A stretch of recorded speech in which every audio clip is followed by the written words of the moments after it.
Hey, folks, welcome back to Chris Wyatt Africa. This is the Rugby Ascendant segment. And my guest, I'm going to screw it up. I got it right off camera, but I'm going to do my best now. Let's see how much I embarrass myself with this Springbok. And by the way, he's got like the perfect Springbok number, 747. I mean, that's like the Boeing jetliner. You'll never forget that. Anyway, folks, let's welcome to the program. Here we go.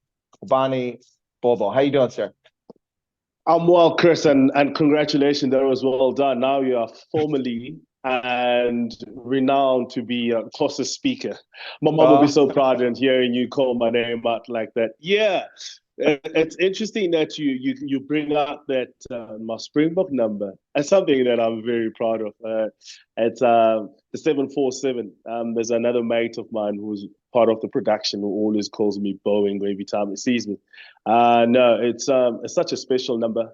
To think that in this country of 60 million and so many people have lived before since 1906, being a Springbok can still have that number and to have that there for my family, for everyone that sort of knows and understands my passion for this game, something that I'm very proud of. Well, it's interesting because when I interview former Springboks, because to date I've not had any success interviewing current Springboks. I'm working on that. Skull Fritz is trying to help me with that, but I've interviewed a lot of former Springboks, and that number is always going to stick in my head. When I have to think of Bram van Straten or Flock Cilliers, I'm like, what number were they? What number were they? But with you, it's going to be easy, man. 747 Boeing. It's easy to remember. It's a cool number. Yeah, no. Yeah, I guess I is. haven't looked to see who got 787 because we'd have to call that person Dreamliner. I'm one of the players that I played with from junior years when I was still playing loose forwards. Vickers van Heerden, he was 746, so that's what I remember. So at least having that, sharing that moment with him. Of playing for the Springboks at the same time whilst we played in the juniors together. Something special. Well, listen, we're going to get to a lot of stuff here this evening, talk about not only your rugby player, we'll find out hopefully what you're up to these days, but you're also an author. I want to get to that a little bit later on. But before we do that, I had a surprise. It hasn't quite panned out, so I'm just going to tell you what it was now. There's an oak that I believe you went to Rondebosch Boys High School with, whom I know. He's a friend of mine. He's a broadcaster, and he's in France right now. He's not coming in. I invited him, but it's bad timing because his wife rocked up today in France. And I think you know who I'm talking about. You played with him and then against him when he jumped ship and joined us. That's none other than Talon Stanford. I understand you guys know each other. Oh, pretty well. He's a special friend. Talon, a very close friend. I remember going to his house when we were still in Cape Town. Meeting his father, his parents, and then there was a time, like a few years ago. Actually, it was 2007, and we were playing for Rondebosch, where we actually did so well with our school for the first time. We came third in the country. I mean, this is up against some top quality competition in South Africa, and then. That was in 97. And in 2007, we were in San Diego. Dylan was donned on his Eagles regalia, and I was in my Springbok green and gold. And we took a pic. And yeah, it's a very special sort of relationship that we've had. And we share lots of memories. I mean, I really enjoyed him as a player. He was a special breed, and he's done so well that he's broadcasting, which is awesome because it just shows the expression that he sort of holds and how much he loves the game so dearly. Oh, absolutely. It's funny because Talon kind of in a roundabout way inspired me to do play-by-play and color commentary. Now, I don't work for Major Network, but I do all the Springbok games, and I do the Sevens, and I do Curry Cup and URC games on my Rugby Ascendant brand. So I do play-by-play and color commentary, one-man show, and kind of inspired by Talon. I kind of met him a few years ago on LinkedIn, and he found it curious that an American was so into rugby, and we just stayed in touch. But yeah, he's at the big time now. He's once again calling the World Cup, and he did the one in Japan. and we linked up when I was in Japan. Here we are in France again. So I really wanted to do that surprise and them come in, but it's not going to happen. So I just Nah, no, it'll be good. But he keeps on giving me messages and sending me messages so that I can give him pronunciations on the South African names. So I know that yeah. in no time he's going to be calling upon me to tell me, how do you pronounce this? It's Well, been in it's America funny. for too long. It's funny you say that because last night I caught the highlights and I was at the game in Marseille last night and he was calling it on television. So I watched the highlights last night and I heard him say Jasper Visa. I'm like, what? What? You mean Jasper Visa, right? Is that who you mean? Oh well, I guess he's been over in the United States for so long, so we Yeah. forgive him. I guess so. He's like an American, but anyway, yeah. So listen, let me just turn to that author thing. Now, I understand. Is this true that you co-wrote a novel about a rugby player who somehow knows Japanese and he has a Japanese past that comes back to haunt him? I mean, what's that all about? And how did you get into writing? And are you doing more? This was, I think, about 8 years ago. It was released. Yeah. So with my co-writer, the idea came up on how to tell a story, on how we can sort of capture the boy child whose dream is about rugby and the only thing that they think about is rugby. And we said, why don't we give him a bit of literature where he can read about the stories, and sort of what we wanted to do was to tell a story when real life sort of rugby happens and then real life happens, and that comes together and how that collides in life, and how that has its own sort of way of shaping art and be seen. For us, it was The Rise of the Dagger. It was about this young Transkei native, Eastern Cape born gentleman who was quite well spoken, and he knew how to survive, and he knew how to maneuver and get himself into places, and found himself in Cape Town. And then through all what he was doing, rugby was his passion.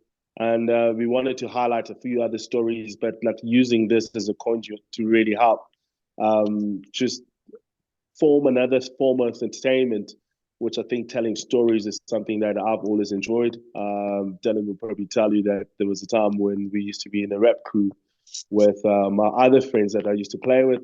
So writing is something that I really enjoyed, and I enjoy spoken word.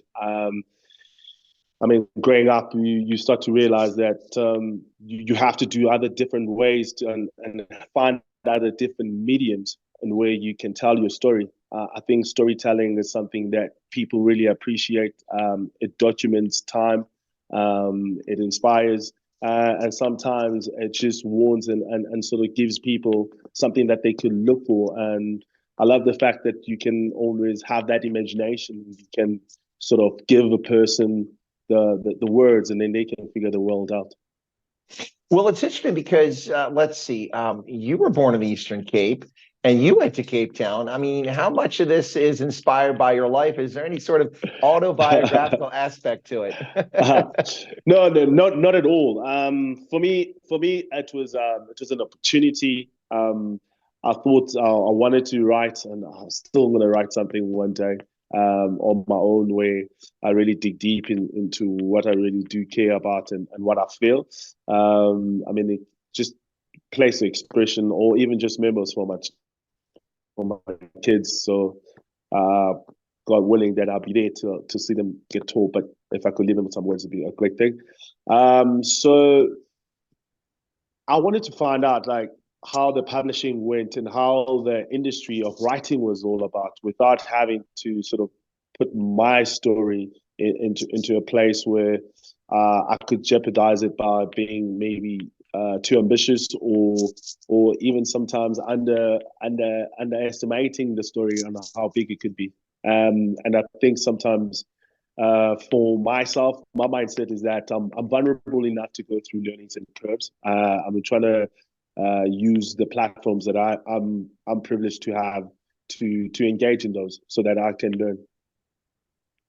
Well, it's fascinating that, I, of course, I also am a published author, but my stuff is a little more heavy. It's not really fiction. I've done some fiction work. I've never tried to submit it for publishing, but mine's in academic circles and political science and military Yeah, defense, that sort of thing, which is a really small audience. So, but that's fine. But let me ask you this. Listen, I don't speak Xhosa and I don't speak Zulu, and there's a lot of South Africa has a lot of languages, but I do know Tswana.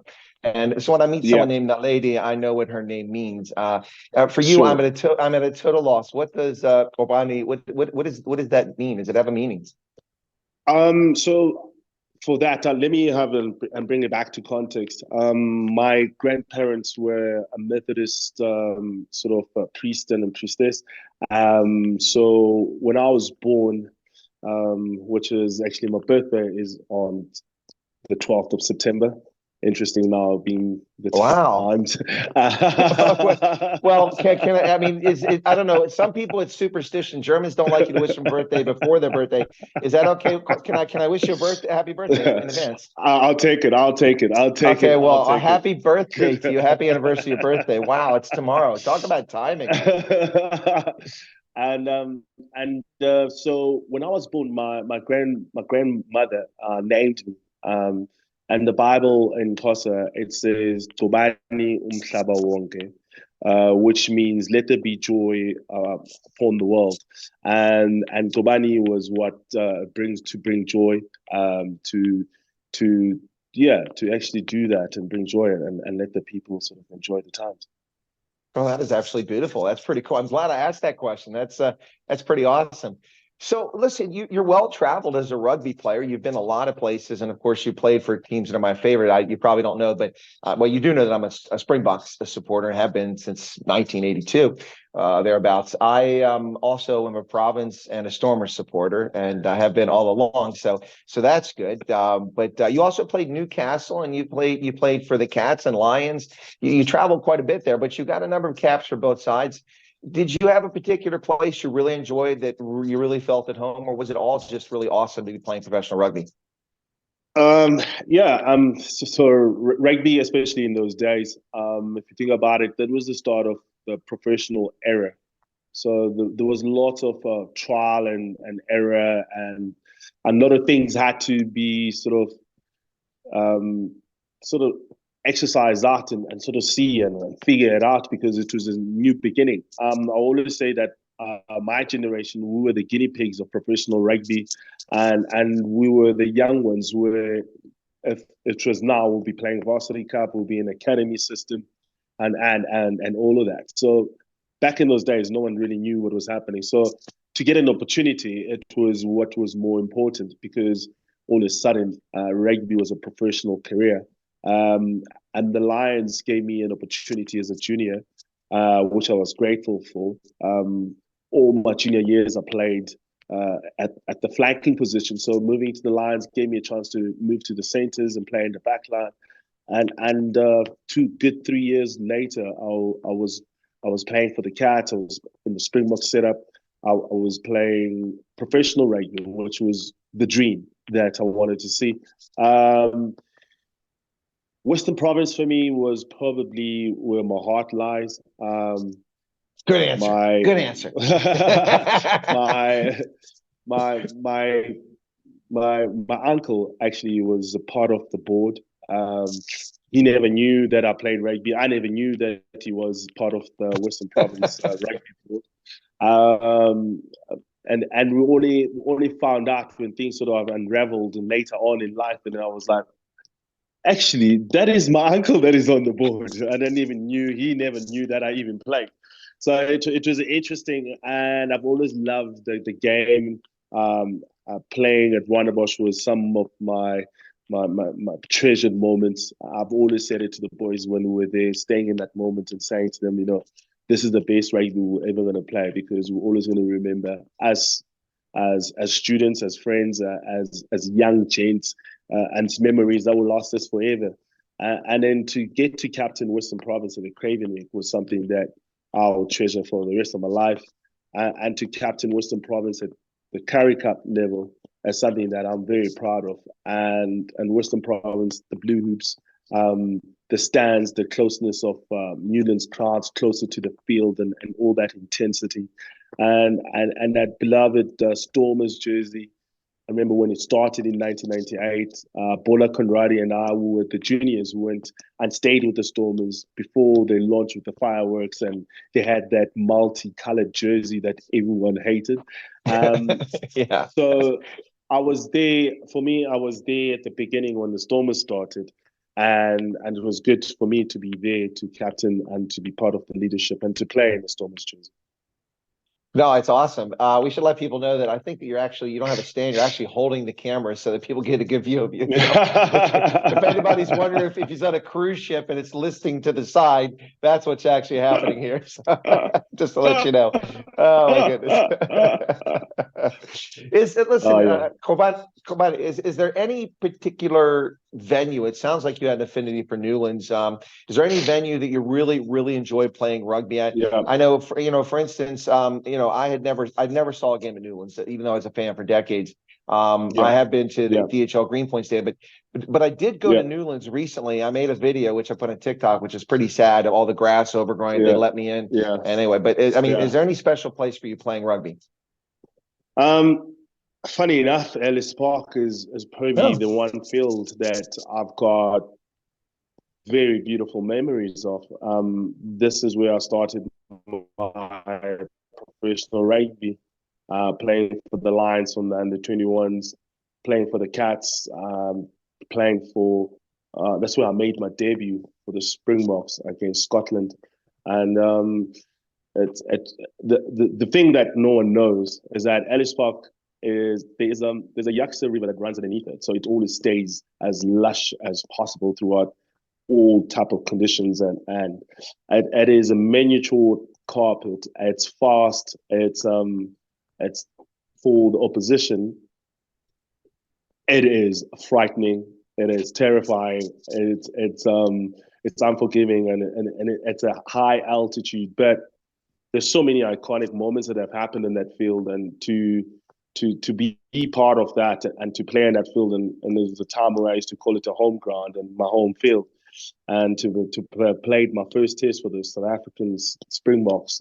I've always held Ellis Park as one of those iconic sort of places to play in. Nelson Mandela walking there with the number 6 in 1995. I was sitting back in the Eastern Cape watching that moment, and to get to play in that field. Something else people don't know, which I always sort of take a mickey off, is that because of the tunnel at Ellis Park, what it actually does is that if you are looking from the main grandstand from the tunnel, from the right hand side of the field is longer to the left hand side because they had to figure out the lines and put it up right through the tunnel, which then actually makes it not even in terms of halves. I actually literally walked it and have done walking. I used to always feel every time we played at Ellis Park that when we were going from right to left, we're going downhill. No, it's interesting you say that because look, there are certain iconic places you think of. You think of Eden Park in New Zealand. You think of Twickenham in UK, and you think of Ellis Park in South Africa. Those are the places. So it's pretty cool. That's where you've had some of your real initial memories that really have stuck with you. But let me ask you this question. Speaking of Scotland, did you catch last night's World Cup game? Oh, brilliant! Could not miss that. Was watching it with my family, my wife, and my 2 kids, boy and a girl, also in honor. And what a game! And it was a game that was probably had all South Africans kind of like. We were very skeptical about it. Playing against Scotland, who has improved so much with so many South Africans in their side, and people that sort of understand and know the identity and the DNA of the South African Springbok side. But you can know what is coming, but it's how you stop it. I was pretty impressed about how South Africa has adapted and the way that they adjust everything. And in the ways that you could have seen how they made sure that Franco Mostert was going to get into Finn Russell's head as early as possible. They played cat and mouse with the way that he plays for striking and starter plays. Players didn't push as hard as he anticipated, and they varied those lines, and it was a very smart choices of the back three from Jacques Nienaber, because what he did was he went for three fullbacks. And in that way, those players with that special sort of space awareness and spatial awareness, they can exploit that. They can read kicks behind them. They know exactly where they have to be on that field, and that gave comfort to the playmakers, and even to bolster that idea through. He had Willie Leroux, so that was four fullbacks that he had on the game, which is why, in the understanding and of strategy, that kicking has become a very an apparent strategy with all the teams in international rugby. Well, it's interesting because the couple sitting next to me were Scotland fans. They flew down for the game. All their Scotland games are on the weekend, so they're going home and flying back because it's close. Kind of handy for them. It doesn't work if you're a South African fan because it's too far. Or coming from America, I got to stay here for a month to catch all the games. But they were sitting next. They were sitting next to me, and they were talking about players and something about South Africans. And I said, "Yeah, I mean Scotland's full of South Africans." And he said, "There's only two in the starting lineup." I said, "Yeah, in the starting lineup." Yeah, Pierre Schoeman and Duhan van der Merwe, but there's a few more playing on the bench. But anyway. Yeah, there's this Cornell du Preez, and there's a few. And then even to think about the scrum coach Peter de Villiers, French, come South African. So it's welcomed for me because I understand the players' sort of passion to play at the highest level and the ambitions to play at the highest level, and for them to get that opportunity and to do it in the bigger stage and against your sort of former nation.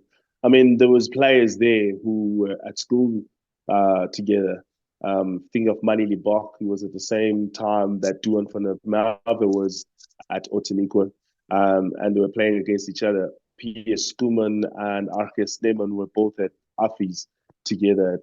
So it's those kind of memories that, I mean, I think they'll probably have enjoyed it afterwards, just catching up and maybe the boys, they're showing each other off and seeing how Scott, the other ones, has gone to. Well, speaking of Mani Lubbock, there was a lot of teeth gnashing, a lot of people moaning that we don't have a reliable kicker going into the World Cup. Nas Botha said, "Relax. Nas has got this. Relax." I'm not disagreeing with him. I'm a Mani Lubbock fan. I'm a Providence and Stormers fan, and that first season URC he was unbelievable, lights out. And this season he was lights out some of the times. Sometimes he struggled, but he missed 3 kicks last night. But it didn't seem to phase him. Oh my goodness. I didn't see that it was no look until I saw the replay because I was behind the play at the end of the pitch watching it unfold. It was a no look kick. He just kicked it perfectly to Kurtley Arendse. And before you respond, I got to say one more thing. A year and a half ago, I told people Kane and Moody and Kurtley Arendse, that's the generation that's come up. These guys, oh no, Moody's not ready. He doesn't have the skills. And Kurtley Arendse, no, he's too small. No. Kurtley Arendse on the fly. It was like watching Habana out there. It was unbelievable. I'll tell you what. I mean, that was a no-look kick. It was brilliant. I mean, it couldn't have been any better. Right on the money. I mean, that's what I like about Mani Lubbock, that he's got a goldfish memory. So nothing sort of phases him. He goes through. He lives the present. That was such an audacious touch. I mean, the technique of the ball placement and to have that enough power onto the ball to give it enough height, and it was on the ticky, it was on the money. I mean, Kurt Lee caught it on the stride, which was amazing. I sort of picked it up as it did it, and I was like, "There's no way it just did that." But it just shows you what it means to him to play at the World Cup. World Cups is supposed to be enjoyed. World Cups is supposed to be thoroughly be a place and a platform. It's a stage for them. A player like Mani Lubbock is, for me, a very special breed. I mean, the communication that he done on Darcy Graham when he took the gap and he told Willemse to stay in between the pass and the lane so that he can make the cross-cover tackle, which there was a one opportunity Scotland had. That is trust. That is someone who's staying in that moment and saying, you know what, I'm going to communicate and tell my mate that, yo, I've got your back. Don't worry about it. I've got this. This team, how they've accepted who they are, and they're quite happy knowing that they do have faults. They're not the most perfect bunch, but at the same time, they'll work so hard for each other. And that sort of transpires through the television sets that we're watching.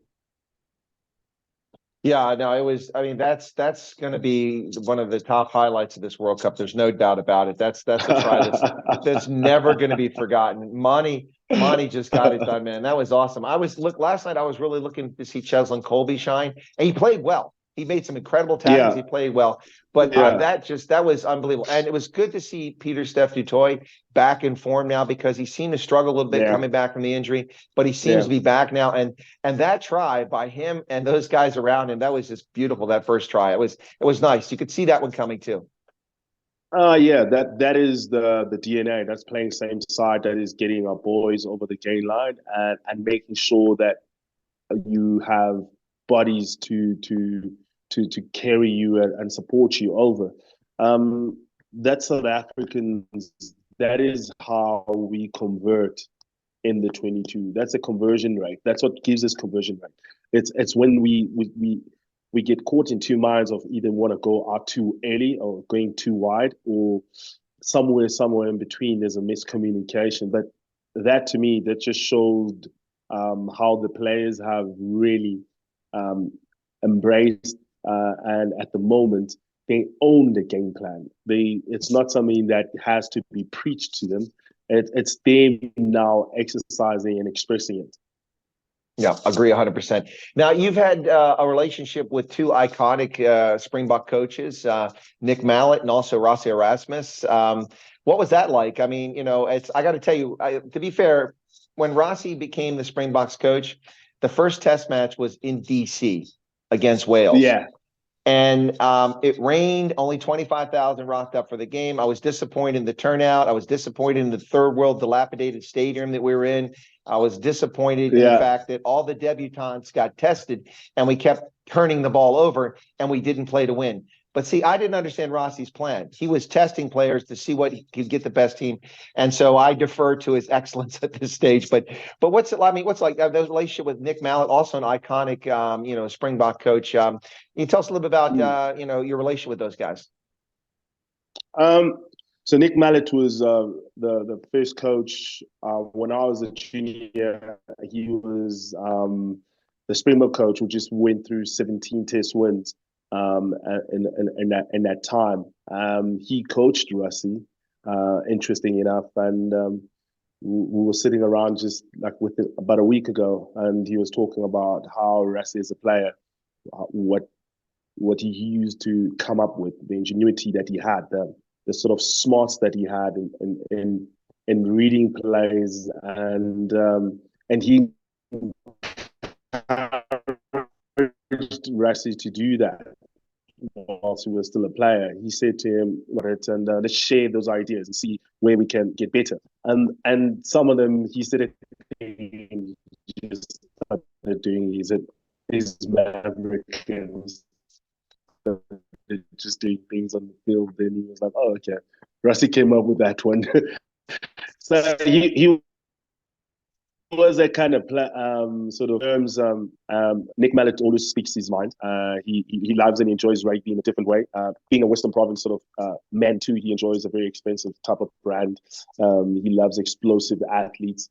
I always use him as a mentor nowadays in terms of what he has achieved as a coaching career, how to sort of build programs for younger kids and to help other coaches wherever they need maybe. I'm always trying to do more consulting work than just coaching.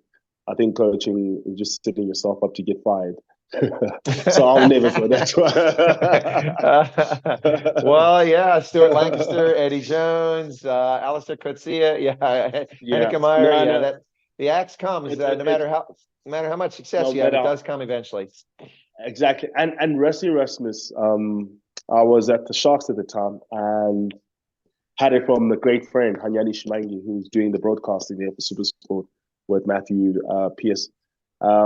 Said that Rusty was leaving the Free State. He was going to Western Province and to the Stormers.